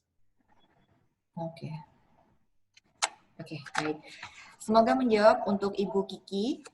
Ya, baik. Untuk pertanyaan selanjutnya nih dok, ini ada lagi nih dok, dari Ibu Andani Nuni. Nah, ini kan kalau masa pandemi sekarang ini kan kita disarankan untuk lebih banyak di rumah ya dok ya, mengurangi untuk keluar rumah. Nah, di sini bagaimana sih dok sebaiknya kita mengolah pikiran untuk tidak stres? Karena salah satu penyebab dari kanker ini, menurut informasi itu adalah salah satunya stres. Itu gimana dok cara mengolahnya dok? Ya, untuk di rumah, Ibu lakukan banyak kegiatan seperti biasanya aja di rumah. Ibu enjoy aja di rumah, tidak usah banyak juga kita banyak baca-baca hoak-hoak yang nggak benar ya, yang belum bisa dipertanggungjawabkan. Ya, di rumah bersama anak-anak, bersama keluarga, dibuat enjoy aja lah, Mbak. Oh, oke, baik. Mungkin bisa melakukan aktivitas yang positif ya dok ya, di rumah bersama keluarga ya dok ya? Ya, betul. Iya, tadi salah satunya mungkin yang sudah diinformasikan Dokter Dedi juga tadi adalah salah satunya olahraga. Mungkin bisa melakukan olahraga-olahraga yang bisa menarik untuk di rumah ya dok ya, bersama keluarga. Ya, boleh. Dok, ini ada pertanyaan lagi nih untuk Dokter Budi. Ini sepertinya salah satu rekan Dokter Budi nih dok, Dokter Ramses. Kenal dok, Dokter Ramses? Ya. Ya, mungkin Dr. Ramses belum bergabung, tapi ini sudah masuk datanya. Pertanyaannya adalah, bolehkah menjalani radiasi saat terkena corona, dok? Jadi, udah dinyatakan positif, ternyata pasien kanker ini sudah dinyatakan positif corona. Apakah masih boleh menjalani radiasi, dok? Untuk radiasi, untuk pasien dengan positif, sementara kita tunda dulu. Kita tunda dulu sampai hasilnya negatif, baru kita lanjutkan untuk pengobatan selanjutnya. Oke, baik. Jadi ya terutama yang mungkin yang diobatin terlebih dahulu adalah virusnya ya dok ya? Oke, baik. Baik, semoga menjawab untuk pertanyaan Dr. Ramses. Terus kemudian nih dok, ada pertanyaan dari Ibu Rina Widaningsi. Apakah terapi atau kontrol untuk pasien kanker ini bisa ditunda? Karena dalam situasi COVID ini kita dibatasi sekali untuk ke tempat-tempat umum. Bagaimana cara mensiasatinya, dok? Ya, untuk kontrol untuk seperti evaluasi untuk pemeriksaan rutin yang setiap kita 6 bulan ya. Untuk itu bisa kita tunda ya. Tapi untuk kemoterapi, untuk radiasi tetap kita jalankan, Mbak. Oke, baik. Jadi kalau memang yang sekiranya masih bisa ditunda, mungkin ditunda terlebih dahulu ya dok ya? Dengan catatan mungkin bisa konsultasi dengan dokter terkaitnya ya dok ya. Iya. Ya baik. Baik, kemudian dok ada pertanyaan lagi nih dok untuk dokter Budi dari Ibu Nurul Huda. Bagaimana caranya agar tidak tumbuh lagi tumornya? Apa yang harus dijaga baik makanan maupun gaya hidupnya? Mohon pencerahannya dok. Ya, supaya untuk tidak terjadi residif namanya ya, timbul kembali, ya pasien diminta untuk menjalankan pengobatan yang memang sudah dianjurkan. Seperti pasien diminta untuk kemoterapi, jalankan kemoterapi. Untuk jalankan radioterapi, jalankan radioterapi. Setelah itu harus minum hormonal selama 5 tahun, jalankan semuanya 5 tahun. Insya Allah semua pasien, dan tetap kita evaluasi, kita observasi dokternya setiap 6 bulan kita akan evaluasi, Mbak. Oke, baik. Dok, ini kan kalau untuk pasien kanker payudara ini kan pastinya ada terapi, tadi dokter sempat bicara terapi hormonal ya dok ya, ada beberapa obat yang mungkin dikonsumsi selama beberapa tahun ya dok ya? Ya, 5 tahun. 5 tahun, ya. Ini pengkonsumsian obat ini, obatnya ini apakah mudah didapatkan atau ya kan kita ke tempat umum pun agak sulit ya dok ya, terbatas gitu kan. Nah, sedangkan kalau misalnya ke rumah sakit dibatasi gitu, mau membeli obatnya di luar sana, apotek misalnya, dengan melampirkan resep kopinya aja, itu apakah boleh ya dok? Alhamdulillah sih sampai saat ini pengobatan untuk hormonal terapi lancar setiap bulannya ya. Untuk membeli pasien bisa membeli walaupun ini sebenarnya obatnya sudah ditanggung sama BPJS ya gitu. Sebaiknya kalau untuk mengambil hormonal pasien udah obat sudah standby Mbak. Udah siap di apoteknya. Oke, baik. Jadi aman ya dok ya untuk pengobatan terapi hormonal untuk breast cancer ya dok ya? Aman Mbak. Aman ya, alhamdulillah. Baik, saya boleh ke dokter Dedi. Ini ada pertanyaan untuk dokter Dedi. Ya, baik. Dokter Dedi. Dokter Dedi bisa dengar suara saya dok?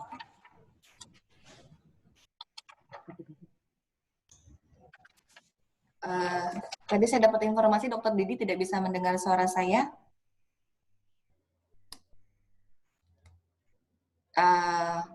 Mungkin pertanyaannya kita beralih ke Mbak Alfi dulu ya. Ini ada pertanyaan untuk Mbak Alfi sambil menunggu dokter Dedi. Ya. Mbak Alfi, ini pertanyaannya untuk Mbak Alfi. Tadi ada yang bertanya nih Mbak, Nutrikan ini bisa diminum bersama makanan lain atau tidak? Kemudian, kelebihan Nutrikan dibanding susu lainnya itu apa ya Mbak ya? Oke, untuk Nutrikan ini sendiri boleh dicampur dengan makanan lain. Kemudian kalau misalkan bosen diminum seperti susu biasa, bisa inovasi seperti digunakan untuk fla.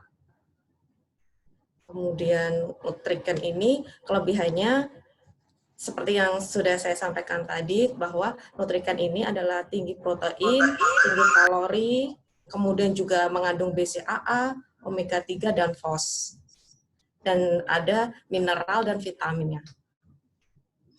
Sudah lengkap berarti ya Mbak ya? Iya. Kelebihan Nutrikan dibanding susu lain Mbak, apa Mbak? Ya, jadi Nutrikan ini mengandung nutrisi tinggi protein, kemudian tinggi kalori, serta dilengkapi dengan BCA3 sebagai nafsu makan, kemudian ada omega 3-nya, serta FOS dan vitamin. Oke, baik. Jadi boleh ya Mbak ya, untuk mungkin yang kekurangan Nutrikan begitu maksudnya ya Mbak ya? Iya. Oke, baik. Di sini ada pertanyaan yang masuk, saya alihkan dulu di chat ya. Pertanyaannya ini adalah, saya Ibu Juni. Pertanyaan untuk Dokter Budi. Saya Ibu Juni, saat kemoterapi, pasien butuh pendamping. Biasanya seperti itu. Nah, apakah pendamping kemoterapi atau radiasi wajib juga melakukan rapid test? Mohon bantunya, Dok. Ya, untuk pendamping dari rumah sakit sampai saat ini sih belum kita lakukan pemeriksaan rapid test ya. Tapi sebaiknya tetap menjalankan SOP bagaimana selama menjadi pendamping tetap menjalankan pencegahan untuk COVID aja, Mbak. Tetap Oh, memakai masker, tetap memakai jaga jarak dengan pasien-pasien yang lain, seperti itu, Mbak. iya baik. Biasanya pendamping yang mungkin lebih ini ya dok, warawiri di rumah sakitnya lebih banyak aktivitas, jadi mungkin protokol prosedur kesehatannya lebih dijaga juga ya dok ya. Iya, gitu betul, Mbak. Ya baik. Gimana, Dokter Dedi sudah bisa tersambung lagi? Oke, sambil menunggu ini saya. Mbak Indah, boleh sebentar. Ya. Iya, pertanyaannya boleh di ini. Oke. Boleh di. Dengar jelas suara saya dok? Jelas. Ya, baik. Pertanyaannya ini adalah ya. Kanker ini, katanya pasien kanker tidak boleh makan gula karena bisa memberikan makanan untuk sel kankernya. Apakah benar dok hal ini? Kira-kira suplemen yang cocok untuk pasien kanker itu seperti apa dok?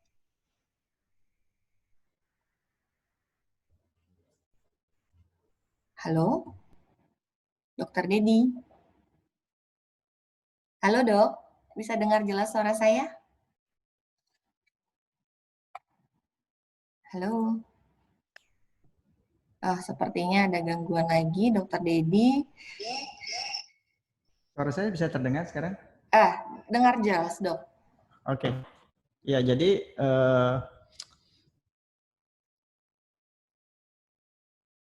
Halo. Halo, Dokter Dedi. Suaranya terputus lagi, dok. Oke. Sambil menunggu Dokter Dedi, saya coba bacakan lagi pertanyaan dari Ibu Nunung Hayati. Ya, Ibu Nunung Hayati, informasinya adalah, dokter saya ingin bertanya, selama pandemi ini kesehatan saya kadang suka drop karena punya riwayat MAH.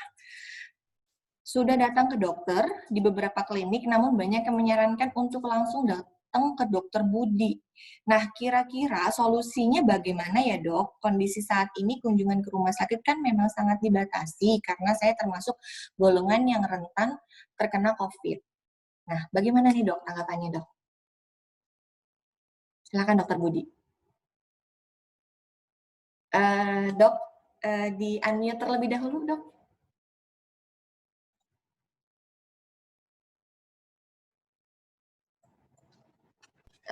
Dokter Budi. Ya. Oke. Silakan dok. Ya, terima kasih Mbak Ida. Ya, selama bisa kita lakukan pengobatan lewat oral ya, lewat di rumah, kita tetap akan usahakan sebaiknya pasien tetap di rumah saja. Tapi memang kalau memang tidak, pasien tetap seperti nyeri-nyeri terus, seperti sakit terus menerus, ya kita tetap kita rawat Mbak, gitu. Oke. Baik. Jadi memang kalau memang kondisinya harus dirawat, masih bisa di rumah, mungkin di rumah. Tapi kalau memang membutuhkan perawatan di rumah sakit, ya memang harus ke rumah sakit berarti gitu ya dok ya? Ya betul Mbak. Oke, baik.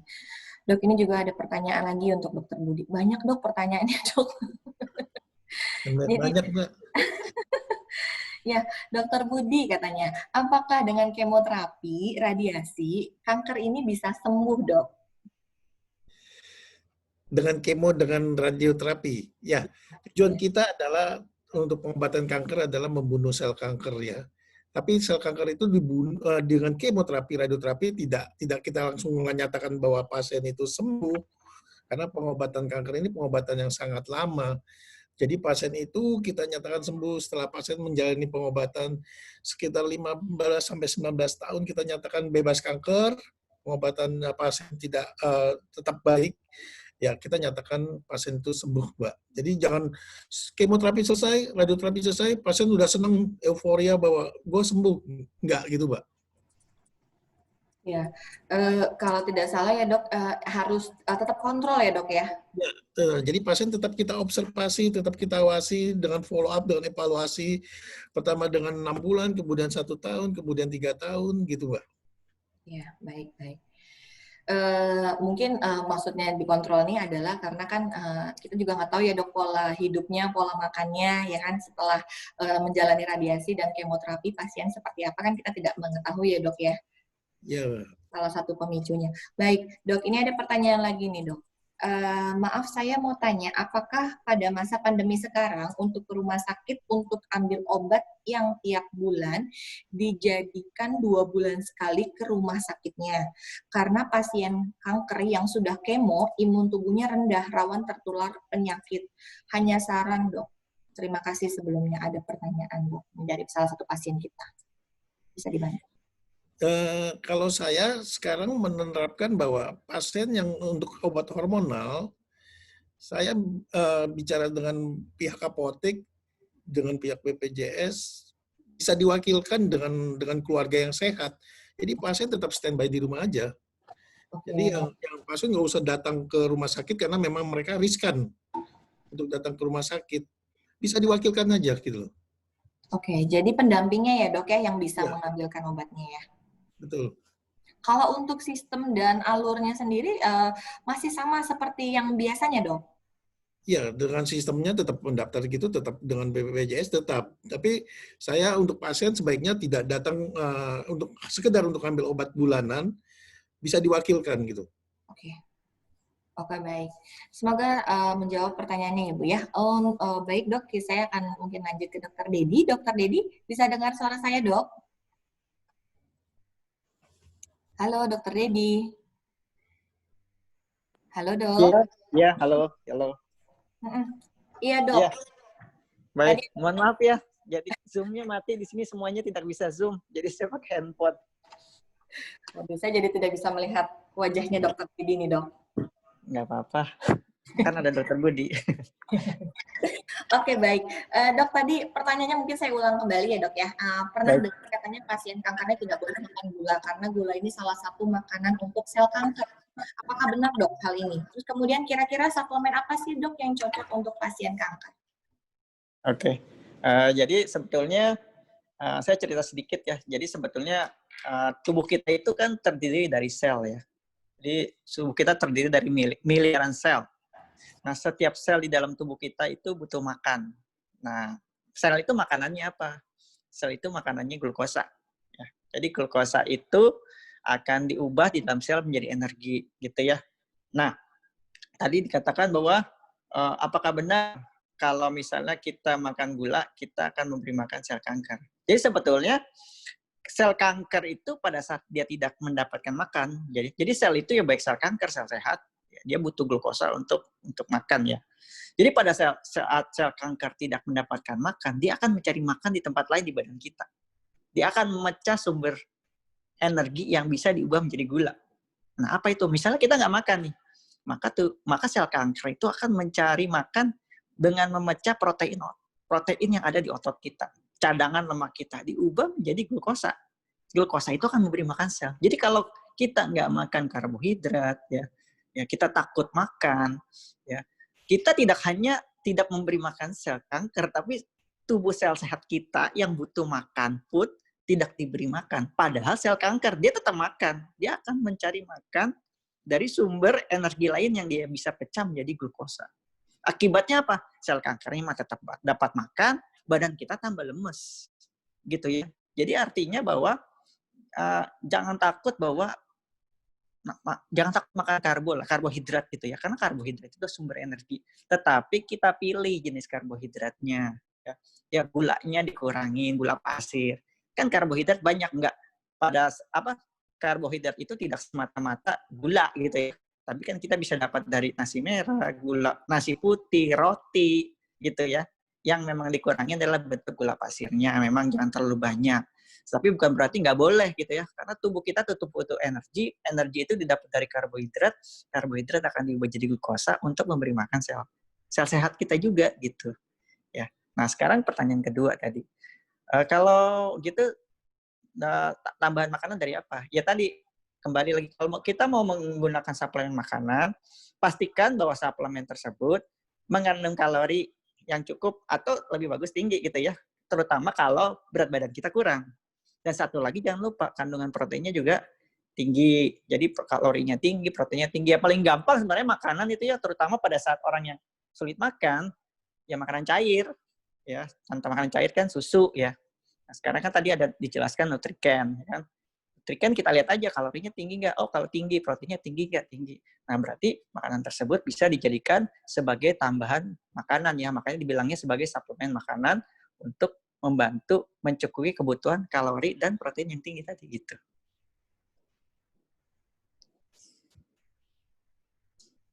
Iya, baik dok. Jadi, halo? Kalau ya. Jadi kalau makan sebenarnya nggak ada pantangan ya dok ya. Kasihan nanti mau makan ini nggak boleh, makan itu nggak boleh gitu ya dok. Iya, jadi sebenarnya pada prinsipnya kan pasien kanker itu kan cenderung makannya lebih sulit ya. Jadi kalau terlalu banyak dipantang, terlalu banyak dilarang gitu ya, ya akibatnya gizinya akan makin buruk gitu ya. Jadi tidak dilarang, cuma kita kontrol di batas gizi seimbang lah ya. Jadi karbohidratnya harus ada, proteinnya harus ada, lemaknya harus ada gitu ya. Jadi makan sesuai kebutuhan gitu aja. Iya, jadi pola makan yang seimbang ya, sesuai. Yang asupan yang masuk harus sama dengan asupan yang keluar gitu ya dok ya, prinsipnya ya dok? Betul, teori, saya bilangnya teori Bengkak-Jungkit ya. Atau teori timbangan gitu ya. Kalau bisa seimbang gitu ya. Tetapi lihat lagi kalau misalnya berat badannya kurang ya berarti kalau bisa masuknya lebih banyak gitu. Tetapi ada pasien kanker juga kan yang overweight atau obesitas, berarti ya kalorinya dikurangin gitu. Jadi supaya berat badannya itu turun gitu. Kalau yang obes ya. Iya. Oke, baik dok, terima kasih. Dok, untuk dokter Dedi ada lagi dok pertanyaannya dok, tadi udah waiting list. Susu yang baik untuk penderita kanker payudara, apakah ada yang spesial? Terus kalau susu kedelai itu boleh nggak nih dok? Oke, jadi pertanyaan pertama dulu ya. Jadi sebetulnya kalau susu itu kan saat ini yang kita tahu itu kalau susu khusus untuk pengidap kanker itu yang ada saat ini adalah Nutrican. Jadi memang formulanya itu kan tinggi kalori, protein, ada omega 3-nya, ya, ada BCAA-nya, yang memang formulanya itu dibuat khusus untuk pasien kanker. Tapi tadi di awal saya bilang bahwa sebetulnya untuk pasien kanker, berbagai jenis kanker itu nggak ada nih kalau payudara nutrisinya harus khusus ini. Kalau misalnya pasien leukemia ini nggak, jadi secara umum sih high kalori, high protein, ya tinggi protein. Nah, kalau bisa ada tambahan omega 3, ada BCA-nya, seperti itu. Jadi, susu untuk pasien kanker saat ini salah satu yang bisa dipilih adalah Nutrican. Ya. Yang kedua itu terkait dengan itu ya, kacang kedelai ya. Kacang kedelai ya. Jadi sebenarnya kan ada kekhawatiran bahwa, karena kan kacang kedelai itu kan fitoestrogen ya. Jadi fitoestrogen itu dikhawatirkan dapat menyebabkan atau memperburuk kondisi kanker. Tapi sebenarnya hal ini itu masih kontroversi ya. Jadi sebenarnya fitoestrogen walaupun dia turun estrogen, tetapi tidak sepenuhnya sama ya, karena dari berbagai penelitian itu ada yang mengatakan tidak ada pengaruhnya gitu ya. Jadi makan kacang kedelai dengan meningkatkan resiko kanker payudara. Ya, tetapi memang dikatakan seperti ini. Kalau orang yang mengidap kanker payudara atau punya resiko tinggi, ya memang sebaiknya makan makanan yang bersumber dari kacang kedelai itu jangan berlebih. Ya, jadi boleh tapi jangan banyak-banyak gitu. Ya, jadi tidak terbukti bahwa kacang kedelai itu dapat mencetuskan payudara, tetapi juga tidak disarankan makan banyak, khususnya bagi pasien atau pengidap kanker payudara atau punya resiko terkena kanker payudara. Oh, seperti itu ya dok ya? Ya. Baik, jadi boleh, cuman mungkin dibatasi ya dok ya? Ya, jangan terlalu banyak. Jangan terlalu banyak. Iya, nanti mungkin kalau kebanyakan dibagi-bagi ke kita ya dok ya? Iya, betul. Tadi dokter Dedi berbicara tentang makanan, saya jadi ikutan lapar nih dok, karena kan kita acaranya dari pagi nih dok. Ngelihat slide-nya dokter Dedi tadi, aduh ini makanan semua. Ya dok, ini tadi ada yang bertanya nih kebetulan di dokter Dedi. Dok, saya ini penyintas dengan berat badan berlebih, IMT-nya 27, Dok. Bagaimana tips dan trik untuk menurunkan berat badan agar IMT-nya normal? Oke, baik. Jadi kalau indeks massa tubuhnya 27 masuknya kategori obes tipe 1 ya, kategori 1, di grade 1. Gitu ya. Jadi sama nih, balik lagi ke teori juga. Jadi kalau kita mau menurunkan berat badan, yang masuk sama yang dipakai badan itu harus banyak yang dipakai. Gitu ya. Berarti apa? Harus dari porsinya. Pertama kita ambil dari porsinya. Jadi dari porsinya itu harus dikurangin jumlahnya. Ya. Jadi harus lebih sedikit, tapi jangan ekstrim ya. Jadi nguranginnya itu mungkin bertahap. Awalnya 20%, ya. 2 minggu pertama 20%. Nanti dikurangin lagi. Jadi intinya gini. Pertama itu kita menghitung berat badan ideal kita dulu. Berat badan ideal, ya. Jadi berat badan ideal itu ada rumusnya, ya. Jadi tinggi badan dikurang 100. Jadi misalnya tinggi badannya 160, kurang 100 saja. Berarti berat badan idealnya itu 60. Nah, tujuannya apa? Tahu berat badan ideal. Untuk menghitung kebutuhan kalori kita. Misalnya kan saya bilang tadi ya, kebutuhan kalori kita pasien kanker gitu ya, 30 sampai 35. Kita ambilnya 30 ya. 30. Kalau misalnya berat badannya dia sekarang 80. Berarti kan faktor pengalihnya dia kali 80 kali 30 kan? Ya kan? Jadi 2.400. Ya, padahal harusnya pengalihnya bukan 80, bukan berat badan aktual, tapi berat badan ideal. Kalau dia pengalihnya berat badan aktual, ya berat badannya segitu aja nggak bakal turun. Jadi harus dicari dulu berat badan idealnya berapa. Berarti harusnya 30 bukan dikali 80, tapi 30-nya dikali 60.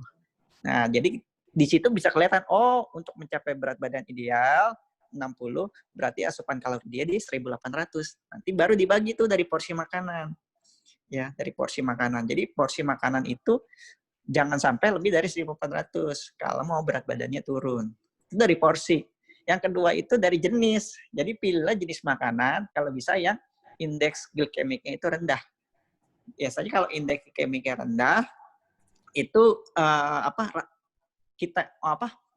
kita itu kenyang lebih lama. Ya selain Lapar ya, ya jadi lebih tahan lapar. Karena makanan yang indeks glikemiknya rendah biasanya seratnya tinggi sehingga kita bisa kenyang lebih lama. Jadi waktu kita ngurangin porsi makan itu tidak terlalu sengsara gitu. Jadi misalnya nasinya, misalnya biasanya makannya nasi putih. Ya mungkin nasi putihnya bisa diganti nasi merah. Biasanya makannya roti putih. Mungkin roti putihnya bisa diganti roti gandum. Ngolahnya juga gitu ya. Karena banyak nih, misalnya makanannya udah bagus nih. Misalnya ikan. Ikan kan sehat ya, proteinnya bagus gitu ya. Tapi dia goreng. Kalau waktu digoreng itu berarti kita menambahkan kalori dari lemak. Jadi misalnya satu potong ikan yang harusnya kalorinya cuma 50, pada saat digoreng itu kalorinya menjadi 70 atau 80. Berarti ikannya jangan digoreng gitu, ikannya dikukus atau cukup ditumis. Ya, jadi porsinya dikurangin, jenis makannya dipilih makanan yang sehat ya. Terus ngolahnya juga harus benar. Supaya apa?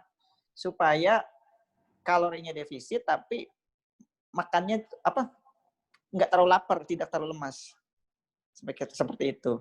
Dan satu lagi bahwa lemak pun jangan dihindari pada pasien yang diet. Jadi pilihlah lemak yang sehat ya. Jadi dibandingkan kita makan lemak dari jeroan misalnya, ya pilih aja lemaknya dari alpukat, dari minyak zaitun, dari kacang-kacangan. Ya, jadi dietnya tetap bikin kita itu perutnya terisi terus, tapi nggak bikin lemas, tapi berat badan turun. Yang satu lagi tadi saya bilang, olahraga gitu ya. Jadi akan lebih bagus penurunan berat badan itu kombinasi antara pola makan dan olahraga. Ya, baik dok. Gitu sih. Mungkin lebih bervariasi kali ya dok ya, menu makanannya dimodifikasi lebih banyak lagi gitu ya dok. Iya, cara ngolahnya harus, kalau nggak bosan. Kalau bosan betul. akan kembali lagi ke pola makan yang seperti biasa. Jadi memang dibutuhkan apa ya, kreativitas, effort ya, karena apa proses apapun itu butuh persistensi supaya target goalnya itu bisa tercapai. Iya, baik. Semoga bisa pahami ya Bu ya untuk perhitungannya. Nanti kalau memang kurang jelas lagi mau tanya-tanya tentang perhitungannya nanti bisa hubungin IC3, nanti kita akan fasilitasi untuk membantu menjawabnya. Wah, sudah ada wajahnya dokter. Buram tapi karena saya pakai kamera depan ini retak. Apa dok? Dok, sekalian lagi nih dok, ada pertanyaan dok. Seandainya nih dok, kalau pasien kanker ini kebetulan juga punya histori ada sakit lainnya nih dok, seperti mungkin ada asam urat atau kolesterolnya tinggi, itu gimana nih dok? Sedangkan harus juga menjalani pengobatan gitu dok. Ya, jadi kalau pasien kanker itu yang punya asam urat tinggi ya, jadi misalnya gini, di satu pihak butuh makanan tinggi protein, tapi ada kekhawatiran kalau makan tinggi protein biasanya kandungan purinnya tinggi gitu ya. Ambil contoh misalnya apa ya, hati ayam gitu ya, kan proteinnya tinggi tapi purinnya tinggi gitu ya kan, karena masuknya jeroan ya. Atau apa, daging merah gitu ya. Jadi kita cari makanan yang proteinnya tinggi tapi kandungan purinnya tidak terlalu tinggi. Misalnya daripada makan daging merah, alternatif aja kita pilih daging ikan. Ya. Contoh ikan bisa kita pilih ikan kakap gitu ya, ikan putih, atau juga bisa ayam yang putih. Karena biasanya daging putih itu kandungan purinnya relatif lebih rendah dibandingkan daging yang berwarna merah seperti daging kambing ya, daging sapi. Lalu juga untuk jenis kacang-kacangan juga mungkin perlu dikurangin. Ya, bukan nggak boleh ya. Jadi dikurangin aja, jangan terlalu. Jadi jangan terlalu makan itu dari satu sumber. Makanya tujuannya itu supaya kita dapat variasi jenis nutrisi dan jenis nutrisi itu di satu bahan makanan itu tidak tertumpuk gitu ya, tidak terlalu berlebih. Jadi kacang-kacangan itu bisa dikurangin ya dipakai jenis protein lain yang kandungan purinnya itu relatif rendah. Dan terkait dengan kandungan kolesterol ya, tapi ya, pertama itu selain jenis makanan ya biasanya kolesterol itu tinggi juga pada jeroan ya. Jeroan juga banyak pada kulit binatang. Ya, jadi kalau makan ayam biasanya kolesterol tinggi itu di kulitnya. Nah, terus juga cara mengolah.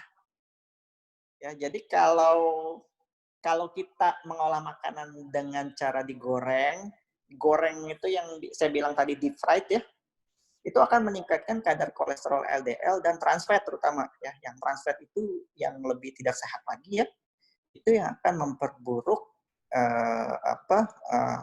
profil dari lipid yang tadi yang saya bilang yang lemak jahat lah ya, kita bilangnya kenalnya sebagai lemak jahat. Jadi jenis makanan yang dipilih ya, jadi tinggi protein tapi harus rendah purin. Waktu ngolahnya juga sebaiknya dihindari makanannya digoreng ya, digoreng dalam minyak panas dan terendam gitu ya. Jadi baiknya ditumis, dikukus gitu atau dipanggang. Oke. Ya. Baik, terima kasih dok. Semoga bisa menjawab pertanyaannya. Terus kemudian saya ada pertanyaan lagi nih dok. Ini mungkin pertanyaan yang terakhir untuk Dokter Budi. Pertanyaannya ini dok, tipsnya apa sih dok untuk pasien-pasien saat ini yang berada di rumah untuk bisa menjalani terapi yang baik dan benar, terus kemudian hal apa saja nih dok yang harus dilakukan pasien supaya tadi kan salah satunya biasanya kalau di rumah itu karena kita di rumah melakukan aktivitas yang sama terus seperti itu jadinya gampang stres, terus jadi sistem imun menurun. Gimana dok tipsnya dok? Ya, tipsnya kalau di rumah ya melakukan kegiatan yang sehari-hari yang ibu bisa seperti berkumpul bermain dengan anak-anak, membaca, bisa berkebun juga. Yang sekarang sedang dilakukan istri saya juga berkebun di rumah. Walaupun dengan halaman sempit, nggak usah di sawah, bisa berkebun di rumah. Ya, terus bisa apa namanya membuat menulis ya. Kalau ibu-ibu yang sedang menulis, bisa membuat karya tulis, membuat nulis, bisa berbagi ilmu seperti salah satu pasien saya Bu Nita bisa buat tuh YouTube, bisa dibuat buat film buat YouTube-nya. Banyak juga pasien-pasien yang kreatif kok Mbak ya, yang selama di rumah ya. Lebih baik juga menjauhkan dari rumah sakit yang banyak sampai sekarang juga COVID-nya juga masih tinggi ya. Di rumah banyak yang bisa dilakukan kok di rumah. Oke, baik. Lakukanlah kegiatan yang mungkin bisa menimbulkan satu kekreatifan ya dok ya, bersama keluarga ya dok ya. Masak-masak ya dok, di YouTube Ya, channelnya. masa bisa arisan juga di rumah tuh. Saya suka lihat nih dok, zaman sekarang kalau di YouTube itu suka banyak sekarang yang jadi pinter masak gitu, karena semua jenis makanan dimodifikasi dok. Ya, kalau memang keadaan kejepit semuanya pasti bisa. Ya. Iya betul dok. Baik, jadi seperti itu ya. Jadi pesan-pesannya adalah lakukanlah kegiatan yang positif, yang bisa meningkatkan satu kekreativitasan. Terus kalau bisa mungkin menghasilkan uang ya dok ya dengan kreativitas Amin tersebut. ya. Iya, jadi bisa sekarang zamannya sudah digital, jadi Bapak Ibu semua bisa melakukannya dengan online seperti itu. Mungkin berobat ke rumah sakit pun sekarang sudah banyak beberapa rumah sakit pemerintah dan swasta pun sudah yang menjalani protokol-protokol yang baik, bahkan sudah mengarah ke online. Jadi udah banyak sekali lah alternatif-alternatif yang bisa dilakukan. Nah, seperti itu ya dok ya?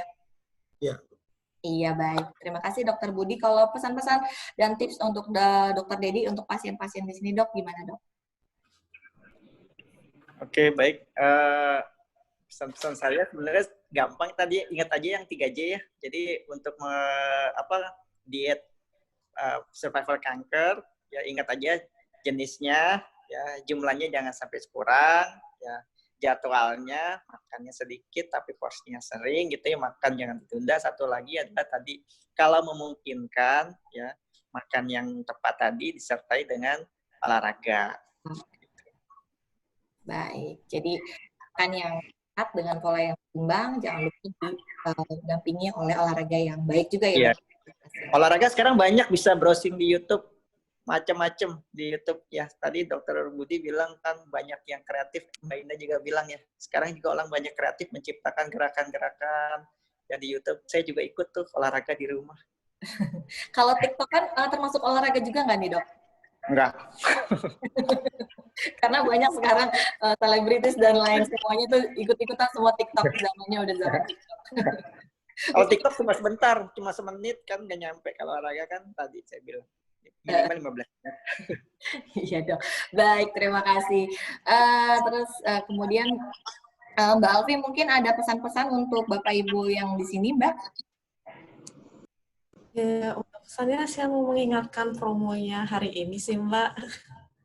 Okay. Untuk promo hari ini pembelian Nutrican 3 box, free 1 box. Kemudian juga ada promo satu lagi untuk pembeli tercepat akan mendapatkan giveaway baju AC3 ya Mbak. Maksudnya gimana Mbak? Maaf tadi pembelian Nutrican untuk 5 orang pertama akan mendapatkan kaos AC3 dan langsung tergabung dalam komunitas AC3-nya.